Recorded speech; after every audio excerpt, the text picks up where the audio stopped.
Good afternoon, everybody. This is Sangeeta Saxena, editor, Aviation and Defense Universe.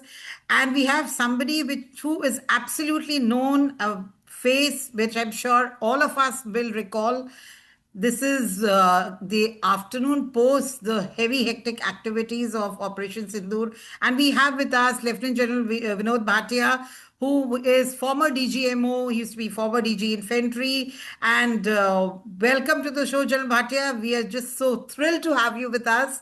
And, it's like having a absolute class and a session on what happened, what should have happened, what happened for good, what happened for bad. Let's get down to the basics of Operation Sindoor, sir, and welcome to ADU's chat room.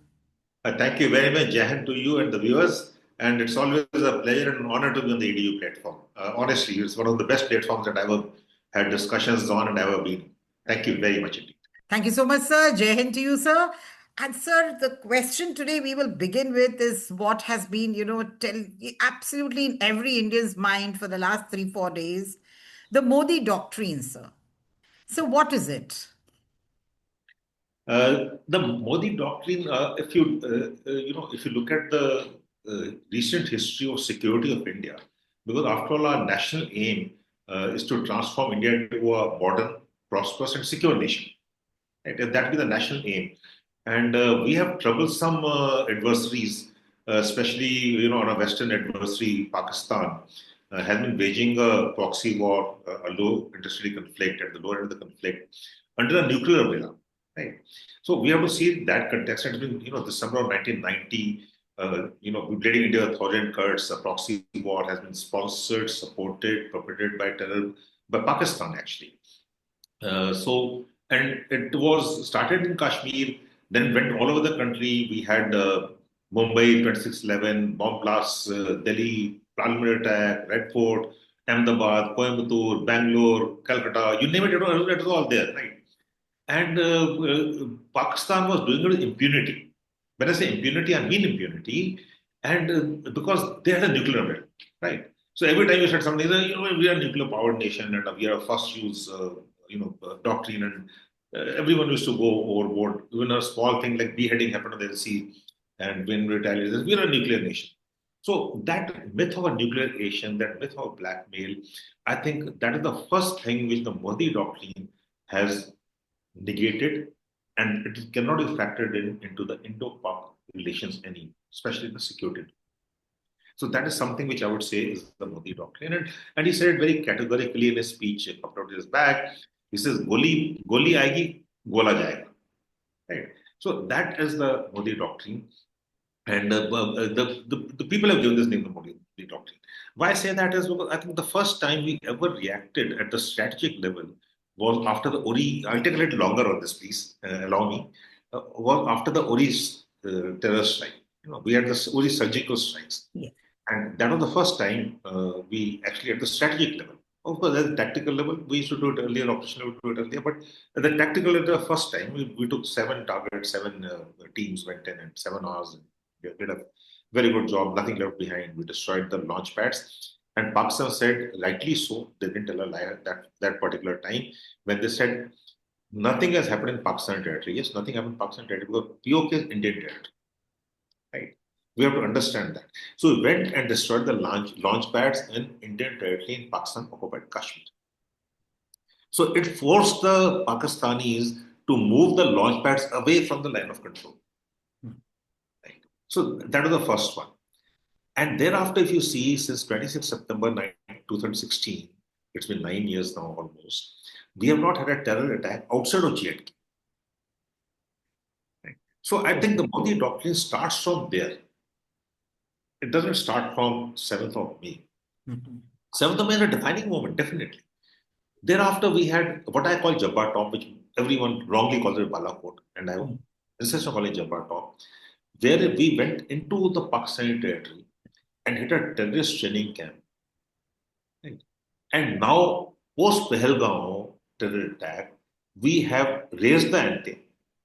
We have said nuclear attack or no nuclear attack, you cannot carry out terror activities. And for some time now, after Article 370, before Article 370, terror and talks have not been there.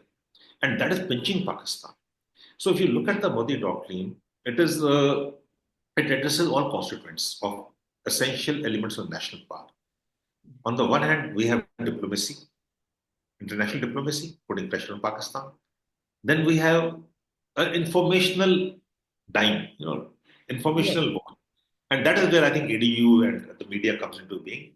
And we could do better, but we are doing well. Then military aspects, kinetic, everyone thought kinetic will not be there, the military dimension is there. And then we have the economic dimension. No trade, no terror. No terror, no toss, no terror, no trade. And then the IWD.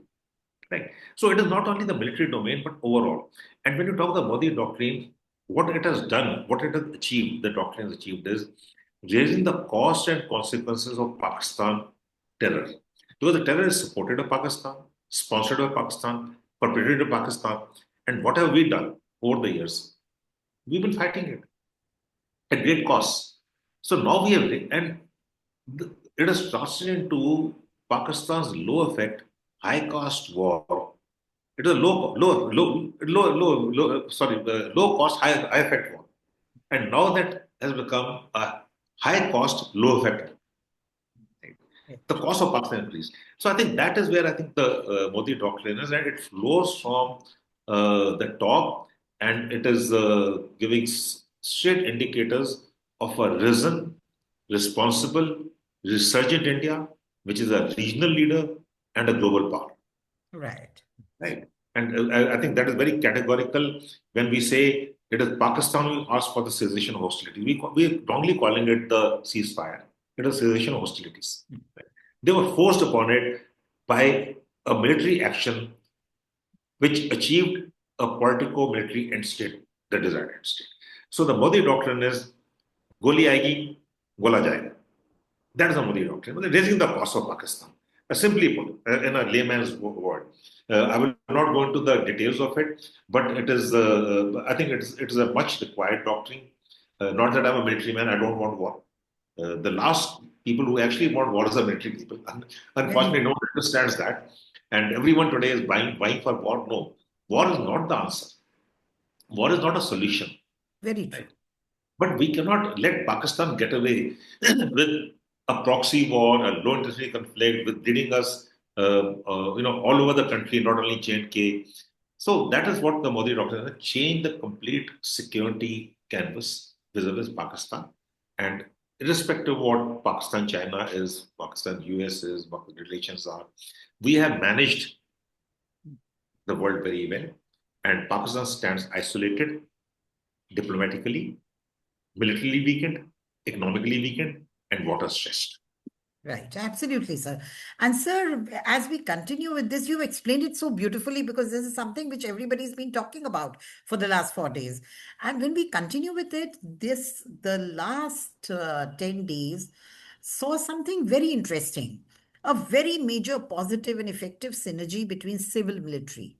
Now, sir, what was the role it played in the success of the Operation Sindoor? So if you look at it for the first, I think for well, not the earlier also we had the political military will of India has been demonstrated, and they have achieved a synergy between the political military. The political directions were categorical, were clear, and based on our military capabilities and military effectiveness. And we see synergy at all levels, whether it is the political directions, the kinetic part of the military, it is the Atmanirbharta, which new weapons have come in, it is the thought which has gone into it, it's the preparation which has gone into it. It is not it's happened overnight. Uh, Let me go a little step further as a former DGMO. These contingencies are worked out. And every nation does it. I'm not saying anything new. All contingencies are worked out. But it needs a political will, a political effort, a political direction to put into action. It's not easy. It's not easy. Because had things gone wrong, the price will be paid by the political dispensation. Right? And it can go wrong. These are, it can spiral into something, it can go to Absolutely. unintended consequences. Uh, because whatever people may say, Pakistan military is Pakistan military. They have weaknesses, they have strengths. We have done exceedingly well. Honestly, when I'm a student like you. I'm also a student of warfare and student of military history, and it makes me very very proud of what the Indian military Very is. true, sir. Very true, sir. As a nation, as a people, I think we are very proud of the military. I'm not talking about the veteran alone. I'm a citizen of the country, and the world, all the militaries of the world, all the experts of the world would be studying the operations for its sharp, swift, and effectiveness. Very sharp operations, swift operations, surgical operations, precision operations, and achieve the desired particle military end state. In the end, what do you want? You want to achieve an end state later on as a by the particle, and that is what is going to achieve. And look at it. This operation started 6, 7 night, and on the 10th, late afternoon, Pakistan DGMO calls the DGMO. He says, okay, let us have cessation of hostilities. What has gone behind the scenes, I'm not talking about that. But the fact is that all the elements of national power have come together. And that is where I think the synergy between the politico military has. Now, let me go a step further than this. You see, we have achieved it now. Now we should build upon it. How do we build upon it? And let me give a suggestion. And it's a long suggestion. Uh, I'll give it very short though. You see, it is in the media that a CCS is meeting today, right? When the CCS meets, the CDS and the three chiefs should be special invitees, right? I'm not talking they should not take part in this. It's a political discussion, but they will get to know, uh, the mind of our political leadership Yes. directly, and that is what has happened today. The Prime Minister has called the three chiefs together and the CDS. He has called them individually and had a word with them. And that is where the confidence comes in at the political level. The three chiefs and the CDS given the confidence to the political look, what you want, we can achieve. And the political and the Prime Minister has had the appetite for the risk, right? Because he's got to look at the complete domain. He's got to look at all domains, not only the military domain. And he had the appetite for the risk, and he's given them a free hand. He said, "जो करना है, जो आपको ठीक करना है, आप करो उसका. I give you a free hand." So that is where I think things have changed, and we need to give ourselves a pat. And the world will be studying the operations, irrespective of the disinformation, whatever has been said or not said. Military leaders the world over will study the operation. Short, swift, and sharp. Very true, sir. Very. It's so nicely explained, sir. And as former DGMO, how would you rate the jointness of the operations the Indian forces did, the integrated operations during this Sindoor?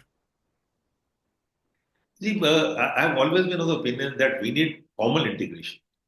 But if you look at jointness, I think there has been absolutely complete understanding between all arms, between three armed forces, not only armed forces. I think the intelligence agencies have also played their part in it. The Central Armed Police also forces, the BSF, which is manning the border, has played part in it. And I think there has been synergy. The joint test they achieved earlier, or 71, I think again 1971 operations is a case study in joint operations. Right. If you look at Maldives, and I was fortunate to be part of it, is a case study in joint operations. It is not that. And that time we did not have structure, we did not have thought. Today we have the structure, we have the thought because why we achieve. Because it is the Indian Armed Forces. We are not bound by standing already procedures alone. We have leaders who emerge and at every level, at the tactical level, the operational level, and we have academies where we train together. So that sort of confidence is there. The understanding is there. Our training is good, and I think we have achieved jointness. But yes, having said that, let me also say it is time to move ahead and have formal structures in the form of integrated theatre corps. Absolutely. Very true, sir. And, sir, how would you, as a military leader, how would you rate, the operation success vis-a-vis the geopolitical and strategic environment of the world? See, we were constrained by the strategy now. No one wants two nuclear-armed nations, uh, to be in a conflict which can spiral out of control. Nobody wants it, right? And today in a networked world, geopolitics plays a very important role. We also have to look at our own environment. We have China on another neighbors. Uh, we have a line of action control which became very active in 2020. We have Bangladesh, which is again a state of flux.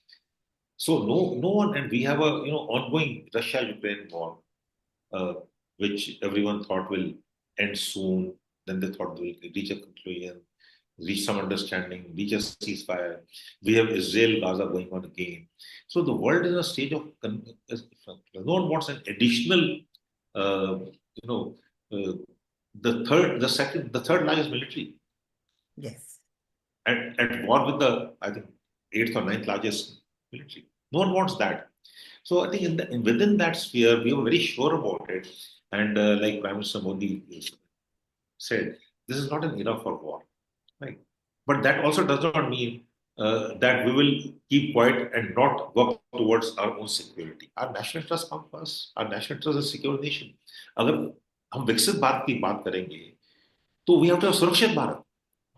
बिना सुरक्षित भारत के विकसित भारत नहीं हो सकता. बिल्कुल और sir. बिना विकसित भारत के सुरक्षित भारत नहीं हो सकता. तो they are complementing each other. क्योंकि अगर विकसित होंगे तो सुरक्षित होंगे तो विकसित होंगे. Why should you are running ED single-handed? Why should anyone invest in India if it is not secure? Very true. Very So, true. so Surakshit Bharat is very important, and that is where I think we have to look at the geopolitics and all. When people trust us and they recognize us as a growing power, as an emerging power. I won't say emerging power is a growing power, right? Emerging power is China. China is definitely more powerful than India at the present stage. But we have more acceptability in the world. Yeah. We look at a multipolar world. We are more acceptable because of whatever you say, our soft power. We as a nation militarily have always gone to the aid of nations, even if we have military intervention has been there, either Sri Lanka or Bangladesh or the Maldives. We always done our job and come out, unlike many other nations who go there on a permanent basis. So that is, I think, where the trust of India is there, a responsible objective. And sir, as a former DGMO, uh, how would you rate Pakistan military's preparedness and alertness, keeping in mind a deterrent capability they also supposed to have and their rapid mobilization? How would you rate that? See, let me start by stating very honestly, we should never underestimate our adversary. Right? And I find a lot of people, including some of our veterans, underrating, underestimating not only Pakistan, even China. Right? So we should never underestimate our adversary. I may go wrong, fine. I'm willing to go wrong, but don't underestimate it. And Pakistan army, let me put it straight. Having dealt with the army, having seen them and the LC, various things, they're a professional army. So, there's an old saying, and the old saying is the sure recipe for victory in war is British organizations, German generals, the US military hardware, right, and Indian soldiers, Yeah. okay, and an Italian enemy, right? Absolutely correct. It's a sure recipe for war. And as I said, Pakistan also is have followed the regimental system like ours. Very few armies are regimental system. So let us not underestimate them. I won't say they're as strong as us, definitely not, but they're not as weak and they're not as pushover as people are talking about today. Never underestimate your enemy, adversary, and give them the right due. And I think Pakistan military mm, is good, but they have many weaknesses. And one of the major weaknesses which I think the Pakistan military has got is power. Power corrupts. And absolute power corrupts absolutely. And Pakistan army has got the power. Everyone says, every nation's got an army, but Pakistan army is the nation. So they It's a smart coup they do. The control is the Pakistani army. The dispensation is a civil dispensation. So I will rate Pakistan military somewhere from mediocre to mediocre plus. Right. So they're there, but they got too much on their hands. They're a commercial army. They got economic interests. They got Koji Foundation, Shine Foundation. I'm given to understand 15-20% of the GDP of Pakistan economy is controlled by the foundations which are run by the armed forces. Right? So that is sort of a thing which weakens an army. Army should be focused on its primary task of securing the nation. Yeah. And so, was there a noticeable difference in conventional force modernization for both the countries? Yes, I think there is a difference. We are focused. We have we have a doctrine which we call the proactive strategy rather, and with Pakistan I call it the 3P strategy: proactive, preemptive, and punitive. So this time we have seen the punitive and the preemptive part of it, and because we preempted uh, by hitting the terrorist targets, punitive because it was post Pahalgam, and we have a proactive strategy, and that plays into the minds of Pakistan.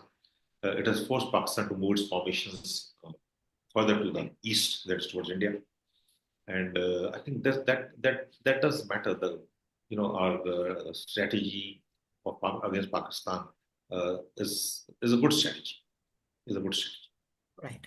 And so, what were there some operational gaps and some strengths which were identified and which you feel could be better the next time there is an operation? Uh, did we see some deficit this time? It's too early, actually. Honestly, there'll be studies. There'll be they would have definite gaps. There's no perfect solution, right? Uh, but that is where the training and leadership come to play. And the leadership is very important in this. See, you have to play your cards as they're dealt to you. You can't have everything. Everyone says no, we should have everything. If you have everything, then you don't need the leaders. You only need commanders. So there are different commanders and leaders. So I think we must salute the leaders who have planned it. The CDAs, the three service chiefs, the military operations directorates, and all those supported the operations part of it. So whatever gaps are, there will be gaps. No army keeps 100% of the equipment. No 100% responsibility can be there, right? But we have what we call combat residual combat power, which can be applied at a point of time, which could be about anything from 90% to 80% of our actual combat potential. And that is adequate enough. No nation can afford 100% readiness always. And And but the lesson learned. yeah, absolutely. That is very important because and we have to we have to purchase peace through preparedness. Yes. Armies and militaries are not meant to fight wars. They're meant to assure peace. Everyone feels फौज है लड़ाई लड़ेगी जाके नहीं. We are here to ensure peace. We are here to ensure long-term peace, stability leading to economic development. Right. And for that, you need to purchase, you need to prepare. And for need to be prepared, you need to purchase preparedness, you need to have this thing. So I think we need to have a look at the budget allocations. I know there are competing priorities at the national level. We are a big nation. There will always be competing priorities. But seeing our threats, which are definite, which are defined, I'm not talking capability based. I really don't care about capability based. These are, the Americans can do it, the others want to do it, they can do it. In our case, the threats are defined and definite.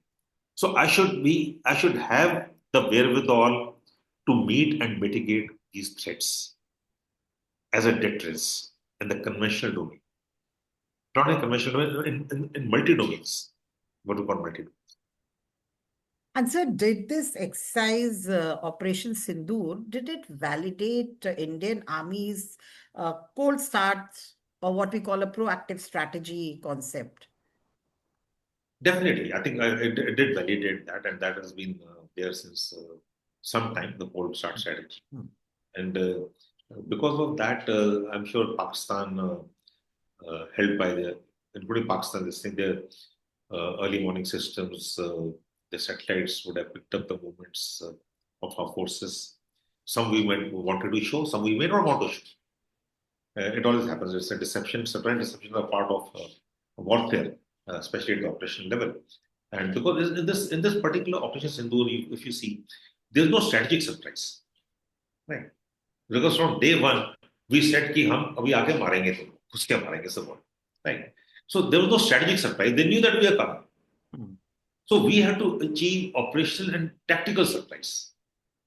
It's Yes. not easy. Let me tell you that. And the surprise and deception is the principle of war. And when you are told that there is no surprise, and Pakistan is prepared for a counter strike, it is prepared for a punishment post Pahalgam, and still the Indian armed forces go and do it, and we achieve the political end state which is desired. I think that is where we got to give ourselves a pat, honest. And sir, as DGMO, this operation had something very special, which I'm sure you would also feel that, for the first time, the hero of the complete operation was air defense, which was, and, for a common man, war is war between two soldiers, huh? And you look forward to, oh, our Indian men are fighting. But here, there were no soldiers fighting. There was a man behind the machine, yes. But air defense was the real hero at the end of the day. How would you rate that change? See, it has always been so. Without a secure air, we are vulnerable. It has always been so. And the Air Force, Indian Air Force, is a very capable Air Force. You look at our pilots. You look at even in 1965, we in 1960 we fought against uh, absolutely world-class fighter aircraft, the F-86, the Starfighters, F-104s. What did we have? Okay, Right. but we took the better of the technology. So Air Force always been a winning factor for us. And And also the Army Air Defense, sir. Army Air Defense, yes, Army Air Defense, fantastic, absolutely. Well, they're always very professional. Well, I don't know why we always think that the soldier has to fight. The soldier has to fight supported their combat arms, their combat support arms, their combat support services. It is the some cheese. But I, as a soldier in the front line, of course, I'm a paratrooper, so I have to survive on my own. No? There's no support which I get. Right. So Right. I really don't have any support other than the Air Force, which drops us at the right place and supports us from there. But other than the Army, is always supported everyone else. And I think Air Force has even proven one of the best in the world. Yeah. Precision strikes, absolutely what is required. No more, no less. It is not only less. It is no more also. Yeah. Overkill also is wrong. Overkill is also bad. Overkill can lead to a spiral. Overkill could have derailed the political end state. So Very that true. is where I think the Air Force, kudos to the Air Force, kudos to the Air Force. Proud of them. Very true, sir. And sir, in hindsight now there's a cessation of activities. How would you uh, rate the takeaways people have been talking about? There's so much in the media about the critical takeaways from this operation. What would, according to you, be those takeaways? We've heard the world talking about them. Prepare and plan and prepare for the future. Battle won, war continues. Very important what I say. Very seriously. We won the battle, but the war continues. It has not ended. Hmm. Uh, I'll be surprised if Pakistan does not come back after a gap of whatever time and space, right? I cannot predict. Maybe 6 months, maybe 1 year, maybe 3 years, maybe 5 years. If you look at it, 16, 19, 25. But then what we did after 16, we prepared for 19. After 19, we prepared for 25, right?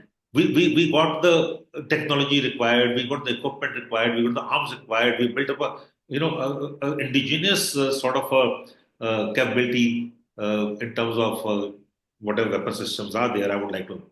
go ahead right now, but it's in the papers, Akash and Akash, other missiles and all, PGMs. So we were focused on that. We knew that this is going to come at this time, it'll be different. Right? So army, it is always said army fights the last war. Sorry, no longer. The people today are much better than I ever was. They're looking at the future. They're intellectually better. The cognitive domain, they have the cognitive domain with them. They have to fight the IW. We never had to fight the IW so much because that time, the social media is just emerging. But today, everything is an open secret. So how do you do that? And that is where I think I salute the leadership. The cognitive domain is there, the information domain is there. They have to synergize all these domains. And it is not only the land, sea, air, it's subsurface, surface, space, satellites, cyber. So, and look at the media. Look at what Pakistan has done with the media.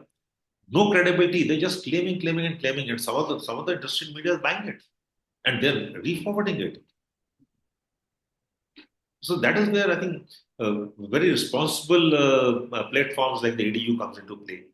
When you put in objective, responsible statements out for the public to analyze, to read, to study, and take away. Yes, sir, absolutely. And sir, since the last surgical strikes, has the Indian Army evolved in the rapid mobilization and force projection to this one? I'm sure it would be. You see, like I said, they would weigh all contingencies. So when you are going in for such a thing, you have to prepare for the complete spectrum of conflict. Right. So you may not you may not move formations, you may not move things, but you're prepared to move them because it takes time. It's not that movement is not so easy. Everything takes a little bit of time, but the plans would have been there in place. What to move, when to move, where to move. Right? And I would add another one. That is the most important thing is what to do next. So it's the OODA loop, as we Okay. call it. And Yes. we have to be on top of the OODA loop. And that is why I think the armed forces have been totally on top of the OODA loop. And if you look at the sequence as emerging, that is what they've done. Hit the terrorist camps, 9 of them. They hit it on the 6-7 night. Hmm.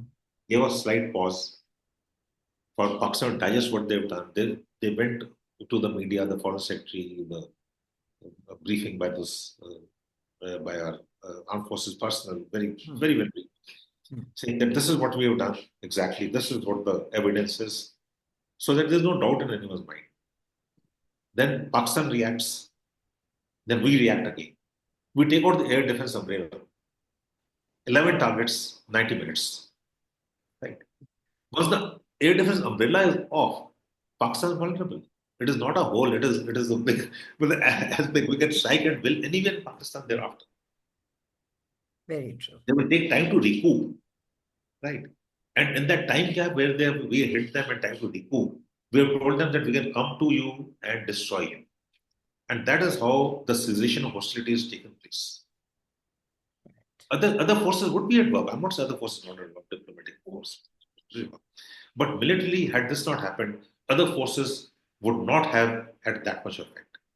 Pakistan knew that once the AD umbrella is off, their air bases are vulnerable. The AD batteries have been taken out, the AD has been taken out, and they can be hit anywhere. I think that is where it mattered the most. And one thing, sir, which I felt that I think everybody felt, we in the media really felt, was that the forces and both the ministries, MOD and MEA, the synergy between the two ministries, and the way they have managed to control the flow of information they've been giving. And it's not that we're not left with wanting more, which is very interesting because earlier, since my journalistic days, I've seen that earlier it used to be very less information flow. But now, we are really getting very good information flow. So the perception management exercise, do you feel that it's now keeping the geopolitical environment of the country with not so friendly neighbors? Are we seeing a change in it? Yes, definitely. But you are absolutely right. You've seen it more than anyone else from the outside and inside both.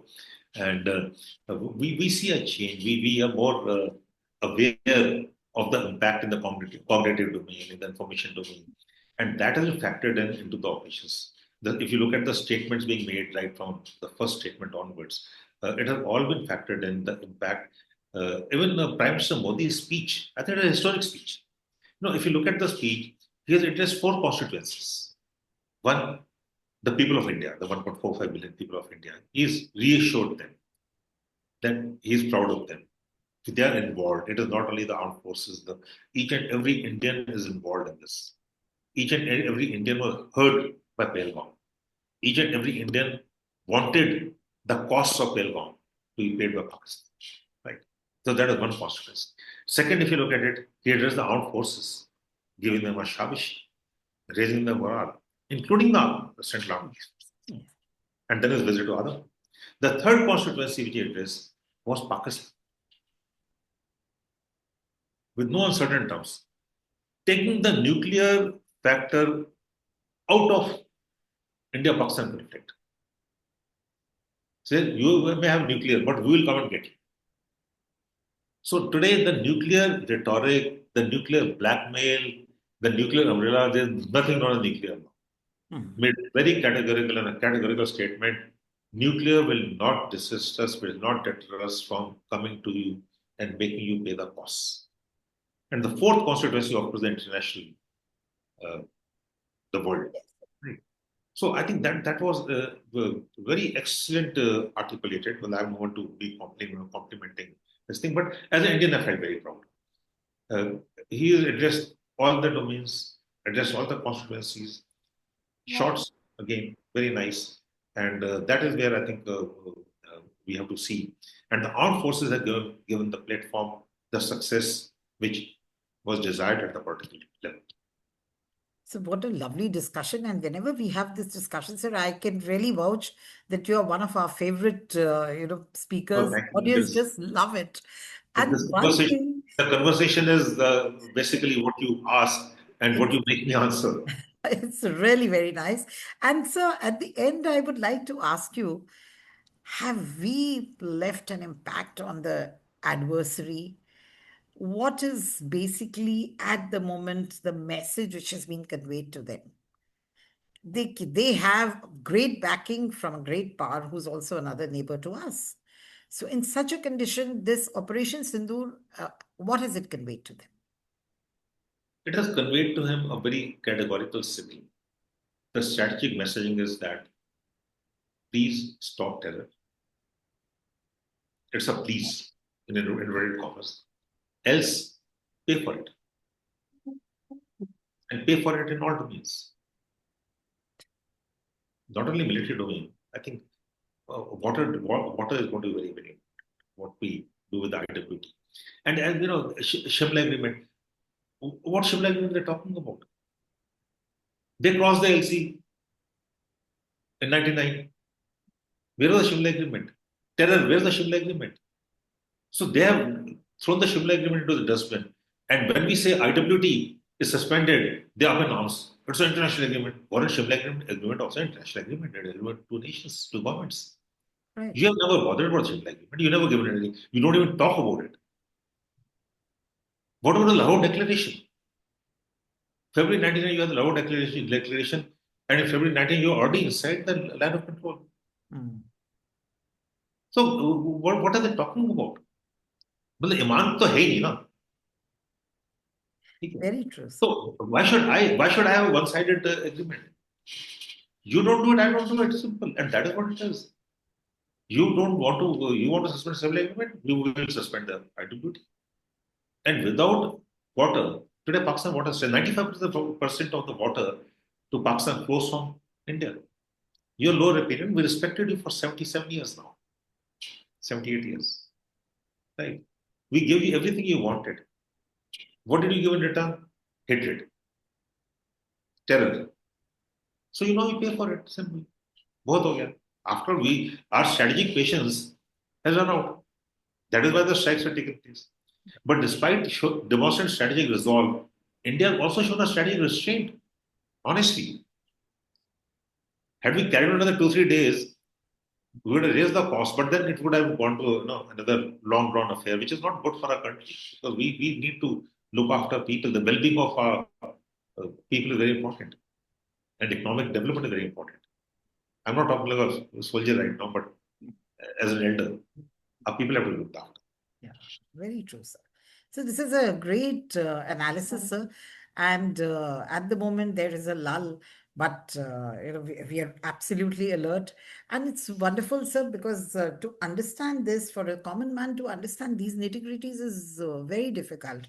And we are so grateful to you for coming onto the platform, sir, and absolutely fielding all the questions so well.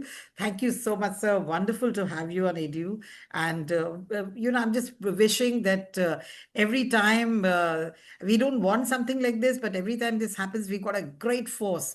Not only a force with serving officers, but we've got a great veteran force which really backs up so well, and keeps the complete morale high for the nation. For the forces, you've got the serving officers and the military leaders to do that. But sir, for the rest of the country, it's you who comes and tells us, and the people feel happy about it. Thank you so much, sir, for being there. Thank you very Thank much. you. Very, very interesting conversation, and thank you very much for this. And I'm always honored and grateful to you for being in the Thank deal. you. Thank you very much, sir. Thank you. Thank you.